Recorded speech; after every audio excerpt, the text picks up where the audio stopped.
Hello, good people. This is your guy, Mr. Educator, Mr. Communicator, Mr. Free Thinker, coming back at you live once again from the Lone Star State with another edition of the Media Mike Speaks. All right, good people. As you may or may not know, here in the Lone Star State, tomorrow is September 1, 2021. So, you know our Texas legislature meets every odd year to decide what laws are going to remain or stay the same, or if new laws will be written. So, let's go. We have just a little bit over 660 new Texas laws that will go into effect September 1, 2021. Now, here's what you need to know. And we're going to talk about a few of them. Not all of them because there's so many, as I just stated, over 661. But we're going to talk about a few here that I deem to be of utmost importance and concern of some people. So, here we go.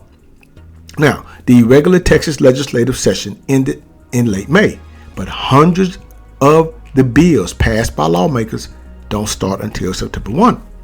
A full list of the laws is available on the Texas Legislative Reference Library of the Texas website. So let's take a look here at House Bill 1927. Now, this bill is the one of controversy. It now allows those who are 21 and older and not otherwise prohibited from having a gun to carry a handgun without a license. Now, previously, people were required to get a license to carry, which involved providing fingerprints to the Texas Department of Public Safety, a criminal history background check, and a course on Texas firearm laws and handling a gun. So, that is no longer the case. So you can have the gun without a permit. So as long as you're able to purchase the firearm legally. Now, permitless carry, also referred to as constitutional carry, is not allowed for those convicted of certain misdemeanors. So don't think that everyone's going to be able to just purchase a firearm. Now, as long as the misdemeanor has been, in the past 5 years.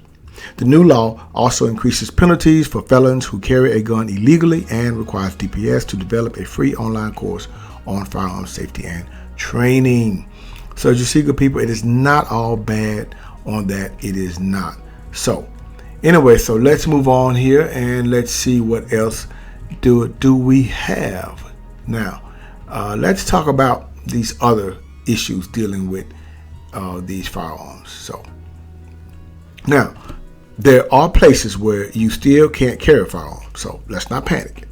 And some of those places are schools, bars, sporting events, airports, government offices, jails and prisons, federal property, or national park buildings, etc. So just to name, a few. So anyway, let's take a look here at some other things here. So, and just bear with me, good people. Let me find it, because we have a lot of laws here. I mean, we do have a lot. So let's take a look at House Bill 781. Allows junior college school marshals to carry concealed handguns rather than storing them. I didn't know junior colleges had school marshals. I know the public school did. That's why you have Senate Bill 741, which allows school marshals in public school districts to open enrollment charters in private schools to carry concealed handguns rather than storing them. Now, I thought they had them on them at all times. I didn't know they had to run and go get them if an active shooter occurred, or active shooting occurred. I didn't know that. So, Senate Bill 20 allows hotel guests, now this is a good one, allows hotel guests to carry and store firearms and ammunition in their rooms. I mean, I guess that's okay, but I would think after the Las Vegas shooting, I don't know how that would really go over, but I guess, okay. Now, let's take a look at the police. Police body cameras. House Bill 929 requires police officers to keep body cameras on during the entirety of active investigations, which I do agree. The law is named after Botham Jean, who was fatally shot in his apartment while eating ice cream by Dallas police officer in 2018. So, because she was off duty, but anyway. So, let's take a look at banning unnecessary police chokeholds. Police officers are now prohibited from using chokeholds or excessive force during arrest unless necessary to prevent officer or bystander injury under Senate Bill 69. Officers who witnessed violations are required to report the incident. So, okay, not too bad. That's good, because, you have a lot of worried people out there since the George Floyd incident. Now, let's take a look here. Let's take a left turn here. Let's talk about critical race theory. House Bill 3979 deals with how public school educators teach current events, history, and race.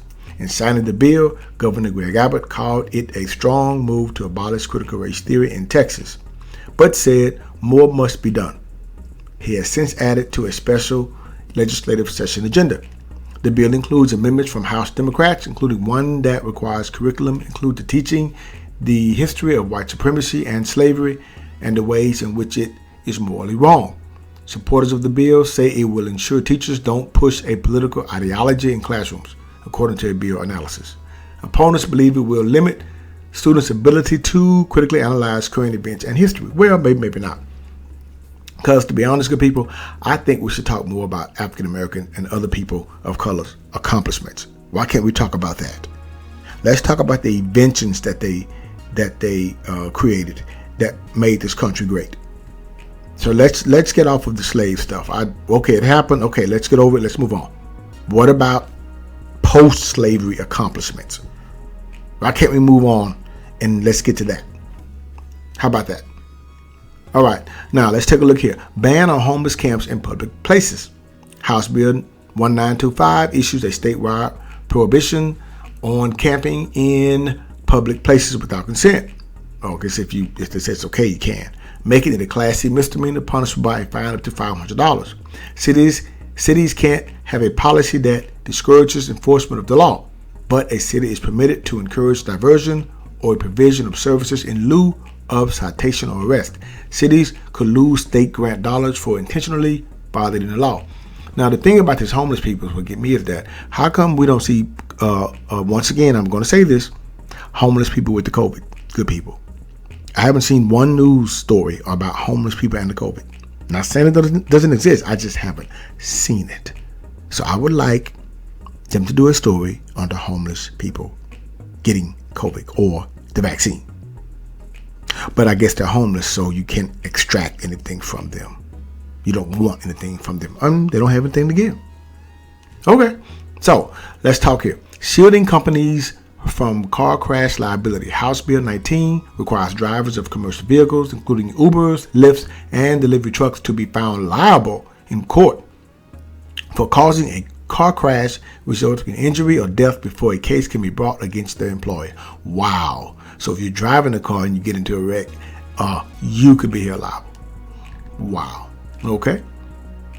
Let's take a look at House Bill 1540 makes paying for sex a felony. Used to be misdemeanor, now it's a felony. Wow. New York says they won't prosecute for it.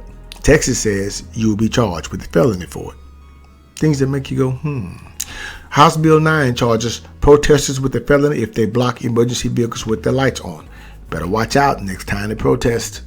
You better watch out. Now, not every bill signed into law the regular season will go into effect September 1. Some bills went into effect as soon as they were signed. For example, Senate Bill 968, which banned vaccine passports in Texas, became law when Governor Greg Abbott signed it in June. Other bills like the one that revises eminent domain negotiations between landowners and companies will become law on January 2nd, 2022. I do like the ban vaccine passports into law. Go Texas. Don't mess with it. So, well, all right, good people. Sad to say, but that's it for today. And remember, if you have a bad day, let's hope people follow these laws correctly so that we can all be okay. This is your guy, Mr. Educator, Mr. Communicator, Mr. Free Thinker. Subscribe, share, and like to keep me rocking on the mic. Have a good night.